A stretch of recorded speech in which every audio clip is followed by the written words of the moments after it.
আমি মোহাম্মদ আবু সাইদ, সহকারী শিক্ষক, দেবোত্তর দাখিল মাদ্রাসা, আটঘরিয়া, পাবনা। 2023 সালে এক ভয়াবহ সড়ক দুর্ঘটনায় আমার একটি পা ভেঙে যায়। শারীরিকভাবে অক্ষম হলেও আমি কখনোই শিক্ষার্থীদের জন্য আমার ভালোবাসা থামিয়ে দেইনি। আমি সিদ্ধান্ত নিই, প্রযুক্তিকে ব্যবহার করে শিক্ষার্থীদের কাছে পৌঁছাবো। মোবাইল দিয়ে ভিডিও তৈরি করি, ভয়েস দেই নিজের কণ্ঠে। বিষয় ছিল আকাইদ ও ফিকহ।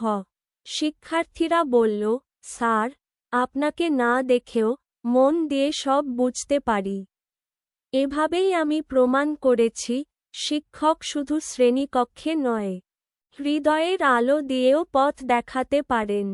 আমি আজ আইসিটি 4 ডিস্ট্রিক্ট অ্যাম্বাসেডর, শিক্ষক বাতায়নের একজন উদ্ভাবনী শিক্ষক। এই গল্প কোনো হারের গল্প নয়, এটা জয়ের, পুনর্জন্মের গল্প।